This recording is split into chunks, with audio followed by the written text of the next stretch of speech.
Y bueno, si nos guiamos por lo que dice Eric Berne, sería como que esa etapa de 0 a 5 años es muy importante porque nosotros ahí gestamos ese guión de vida, pero también hasta los 7 o los 8 años, ¿no? Donde nosotros justo se da este evento que afianzamos nuestra lectoescritura, que ya podemos expresar, ¿no? Por escrito y comenzamos a leer. También se producen muchos cambios en nosotros, en esa etapa de los 7 y los 8. Eh, por eso los niños, por ejemplo, cuando empiezan la escuela, bueno, en primero y segundo grado, que son más pequeñitos, es como que son como esponjitas, absorben todo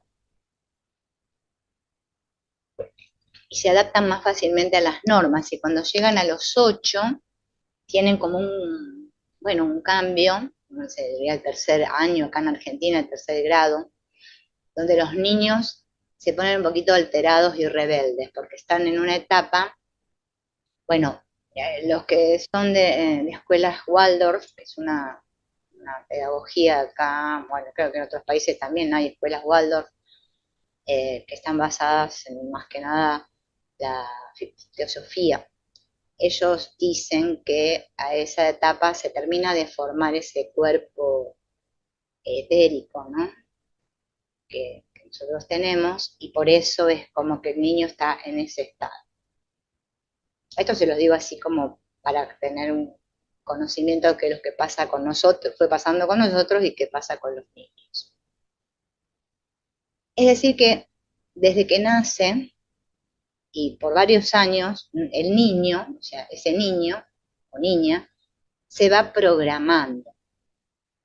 Se va programando, ¿por qué? Porque está rodeado de otros que le van diciendo cómo tiene que ser, cómo son las cosas en el mundo, va aprendiendo y se va estructurando junto con esto que se llama personalidad, va adquiriendo un carácter, va adquiriendo muchas cosas, hasta la forma en que se va a relacionar. Pero ¿qué pasa? Todo eso que nosotros, esa programación que recibimos, es la que después va a dictar cómo nosotros nos vamos a relacionar de adultos. Entonces, de adulto nosotros decimos, tengo problemas con mi pareja y decimos que mi pareja es celosa, que es impulsiva, que es ignorante, necia, etcétera, etcétera. ¿Bien? Y yo soy así y él es así. Y parece que lo que se ve es eso. Pero en el fondo resulta que se han unido dos niños heridos. Dos niños que ahora se relacionan desde ese espacio de niños con esas heridas de la infancia. Y así también pasa que nos relacionamos con otros, o sea, con nuestros amigos, con nuestros hijos, con nuestros hermanos, con nuestros compañeros de trabajo. Y si resulta que yo vivo en estado de depresión o resentimiento, es porque obviamente es mi niño o niña que está dando sus llamadas, ¿no? O sea que todos los problemas que tenemos de adultos fueron generados en esos primeros años de vida. Si recuperamos ese niño que nosotros fuimos y lo volvemos a reparentar, o sea, volvemos a integrar, ¿no? Esta madre, que sería el consciente con ese inconsciente, hacemos de madre para nuestro niño, le ponemos una madre y un padre, ese niño va a poder sanar. Por eso es tan importante en las constelaciones tomar a nuestros padres. Porque si nosotros tuvimos padres, bueno, que ya sabemos que hay distintas clases, ¿no? Ausentes, padres que, bueno, dieron los hijos en adopción, padres que no sé, eh, imaginemos alcohólicos, padres que se drogaban, o padres que trabajaban mucho y no podían atender al niño. Todo eso que afectó a nuestro niño se puede sanar. Y cuando no hubo padres, nosotros somos capaces de hacernos nuestros padres, ¿sí? De, digamos, formar, o sea, dentro nuestro, ¿no? Internalizar esos padres que necesitamos. Porque obviamente que nuestros padres, tal como fueron, no van a cambiar. Eso es imposible. Sabemos que eso no va a suceder. Entonces nosotros tenemos que abrazar, por eso se llama este gesto abrazar a ese niño, mediante una madre y un padre que nosotros podemos construir. Y así va a cambiar nuestra manera de ver el mundo. Esto también es similar a lo que habló mucho Carl Jung de hacer consciente lo inconsciente, ¿no? Porque todo lo del niño está en el inconsciente. Antonio Blay le llama la mentalidad infantil al inconsciente. Es una mente que funciona así. Y claro, muchos de nosotros nos quedamos por muchos años atrapados en esa mente infantil. Y sin darnos cuenta, obviamente, no es que lo hacemos porque es que no somos conscientes todavía y actuamos así. Es más, buscamos nuestra pareja desde ese estado, ¿no? Desde ese estado infantil.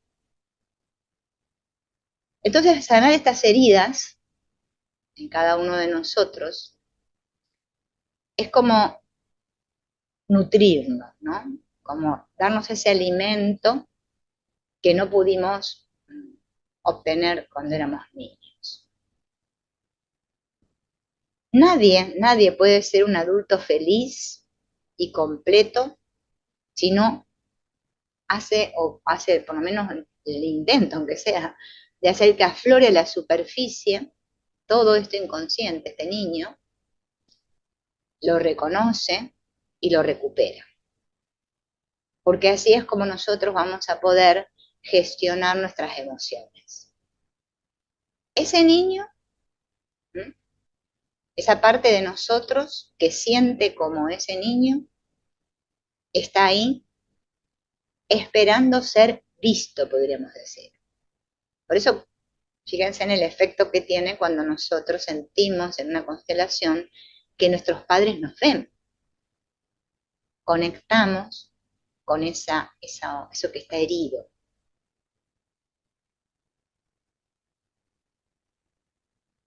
Bien.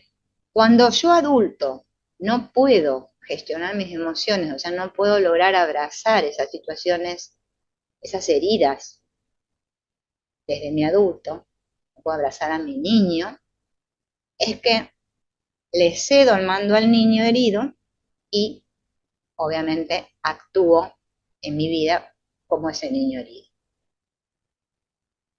Y entonces experimento esto de preguntarme, ¿no? Más que nada culparme, sentirme siempre incorrecto, decir, no debería haber hecho esto, ¿cómo lo permití? Debía haber actuado diferente, ¿no?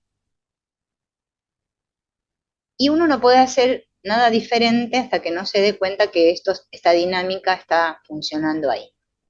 Por eso tengo que ir a rescatar al niño, ¿bien? O sea, atenderlo. Cuando nosotros sentimos que nos viene una emoción, que la sentimos en el plexo solar, en realidad siempre tiene que ver con ese niño. Es algo eso que el otro dijo y que yo sentí esa ira o que sentí esa tristeza, ese dolor, lo que sea, está relacionado con esa herida.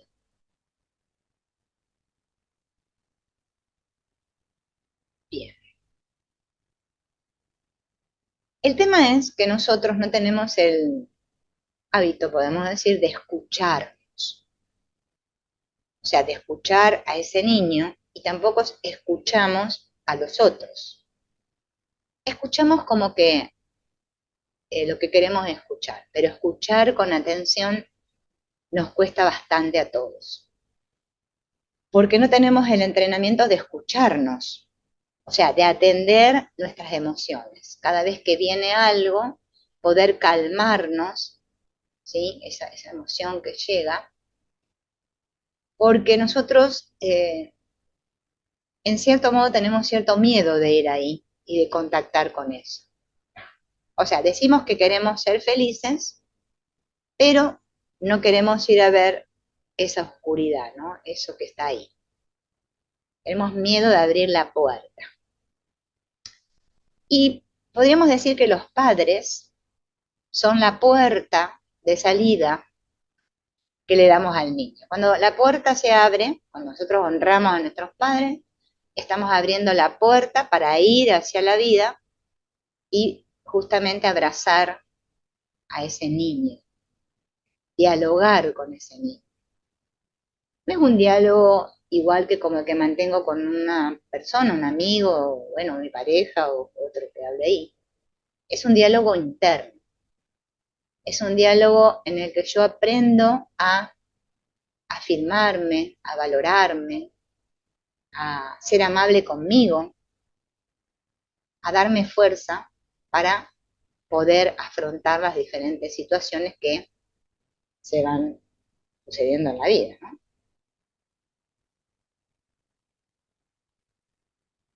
Bien,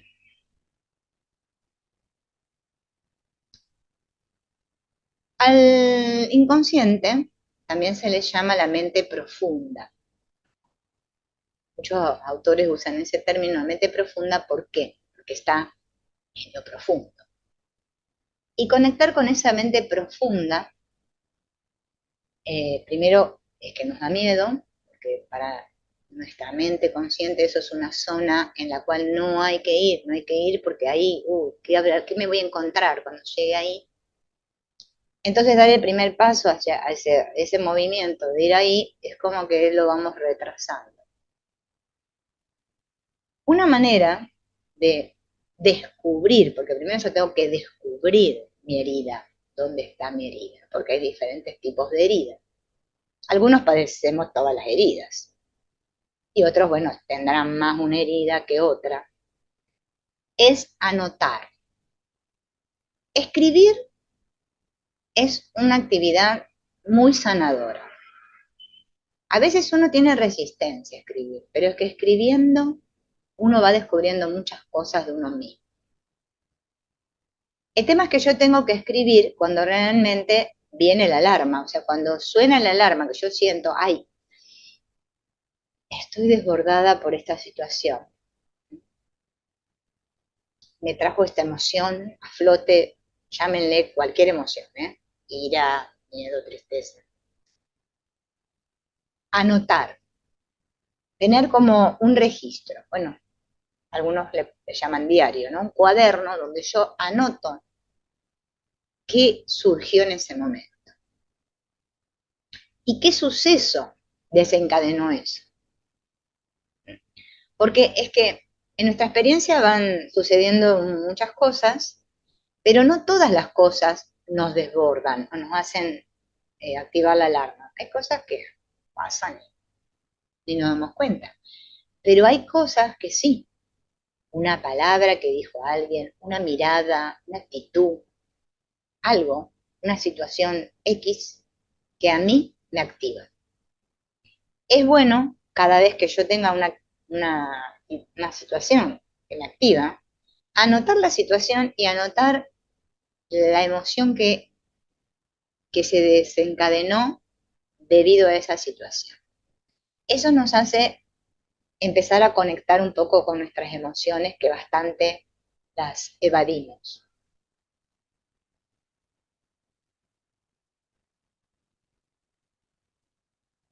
Cuando yo ya tengo claras mis heridas, voy a poder empezar a trabajar con ese niño. Mientras yo vaya ahí viviendo mi vida y nunca este, me haga consciente de esas emociones, es como que me va a costar más, porque es que el niño habla desde ahí. Y siempre para sanar el niño, y ya lo vi yo, montones de autores hacen lo mismo, usan la cuenta regresiva. Porque usar la cuenta regresiva nos ayuda a como ir hacia el pasado. es como una manera inconsciente, ¿no? En que nosotros programamos la mente para ir hacia esa mente profunda, irme hacia el pasado, para visualizar esa imagen que justamente me ocasionó esa emoción. Descubrir qué edad tenía, quiénes estaban ahí, qué sentía. A veces hasta es bueno describir en el espacio en el que estaba, la ropa que llevaba puesta, porque a veces se nos hace muy vívido. No es una cosa difícil contactar con nuestro niño, pero sí tengo que poner ganas de hacerlo, si no, no va a aparecer. Y ahora vamos a ver síntomas de esa herida, ¿sí? ¿Qué síntomas presenta la herida y qué máscara me pongo para tapar la herida? Por eso yo lo hice dividido por etapas. Esta etapa, que es la primera que vamos a ver, es la etapa que va de los 0 a los 6 años, que es justamente la etapa donde, fíjense en que, bueno, desde que nacemos, obviamente, hasta que vamos a la escuela primaria, que creo que casi todos los países comienzan a los 6, bueno, habrá otros países que no, pero casi todos tenemos esa etapa que el cambio, ¿no?, que se produce, más allá de que hayamos ido al jardín de infantes o no, porque a veces algunos papás, bueno, ahora en día en los países casi es obligatorio, aunque sea la salita de 5, pero bueno, antes no era muy obligatorio y los niños empezaban la escuela así a los 6 años sin haber ido a un jardín de infantes y no habían socializado y presentaban más dificultades que el niño que fue al jardín a socializar. Y también a irse preparando de esta etapa de separarse un poco de los padres, ¿no? Pero bueno, imaginemos, ¿sí?, de acuerdo a cada país, cada cultura y lo que sea, que normalmente se empieza a los 6 años. En toda esa etapa, desde que el niño nace hasta los 6 años, va recibiendo diferentes tipos de educación, porque no todos los papás se educan de la misma manera. Hay padres, ¿sí?, que dicen, son esos papás que tuvieron justamente padres muy autoritarios, entonces después crían a sus hijos muy así como liberales, ¿sí?, como que no le ponen ningún tipo de límites. Entonces, claro, sí, le dan mucho cariño, porque quizás ellos sienten que no recibieron cariño esos papás. Entonces a su hijo lo crían con demasiado, bueno, demasiada atención, ya exceso de atención, y el niño nunca recibe ningún tipo de límite. Entonces cuando crecen se convierten en tiranos y muestran desprecio hacia los demás, viven para ellos mismos a cualquier precio. Eso es lo que ocasiona el exceso de protección, ¿no? Y muchos papás, no es que lo hagan porque son malos y no sé qué, no lo hacen porque justamente ellos carecieron tanto de eso que ¿qué van a hacer como papás? Y van a educar a su hijo, le van a dar todo eso que ellos sintieron que sus papás no les dieron y están cometiendo un grave error y sus hijos después, o su hijo o hija, se convierten como en matones, son los matones de la escuela, con esos que bueno, que no tienen ningún tipo de sentimiento hacia los demás, son ellos mismos, ellos y ellos. Ahora, ¿qué sucede cuando pasa lo contrario? Tienen unos padres que son excesivamente autoritarios, ¿sí?, porque están los extremos, ¿no? Entonces los niños que tienen papás autoritarios, resulta que después sienten que no se los ve, o sea que son invisibles. Es como que absorben el decreto que ellos no tienen derecho a negarse y que se la tienen que aguantar toda. Todo lo que viene, que tragarse todo, porque mis padres lo dicen, es un exceso ya de autoridad. Eso fabrica niños invisibles. Son personas pacíficas que dicen, yo no quiero tener problemas, a mí no me gusta pelear con nadie, yo no quiero tener conflicto. No dan problemas, pero tienden a no ser vistos por su tendencia a diluirse. Son esos niños que, claro, los papás dicen, o viene otro, ¿no?, a visitar y dice, qué bonito, Pepe, ay, mirá, está ahí sentadito, no hace nada, qué obediente. Esos niños, sí, después se sienten que no tienen derecho a nada, que no merecen nada, ni siquiera ser vistos. Ahora vienen los niños que tuvieron papás, también como vimos hace un rato, sobreprotectores, pero con otro estilo. ¿Qué pasó? Esos niños que los papás, son esos papás que además de darles cariño y todo, son como esos papás que tienen miedo de todo. Hay cuidado acá, hay cuidado allá, que se va a caer, ¿no? Que no lo dejan que se golpee, que no lo dejan que crezca. Le dan demasiada protección en ese estilo, ¿no? Le dicen, mirá, mirá, el mundo es peligroso y entonces nosotros te tenemos que salvar. Si nosotros no estuviéramos, ¿qué sería de vos? Entonces esos niños, ¿m?, cuando van creciendo, porque todo niño va creciendo, quieren imponerle a los otros las mismas reglas que sus papás les pusieron. Y les desespera cuando ven que los demás no se atienen a las normas. Son controladores, minuciosos, obsesivos con el orden y la limpieza, porque ellos tienen un caos interno tan grande que la única manera de sentirse bien es controlando lo externo. Entonces, teniendo todo en orden fuera, el niño, bueno, después cuando es adulto sigue igual, ¿no?, siente ese caos y la única manera de sostenerse o sobrevivir es mediante lo ordenadito, o sea, controlar, ¿no? Querer que los demás piensen como él piensa. Se llaman los niños repelentes, como el repelente para los mosquitos, repelentes. Así que tenemos los matones, los invisibles y los repelentes. Y esas son todas heridas de los 0 a los 6 años.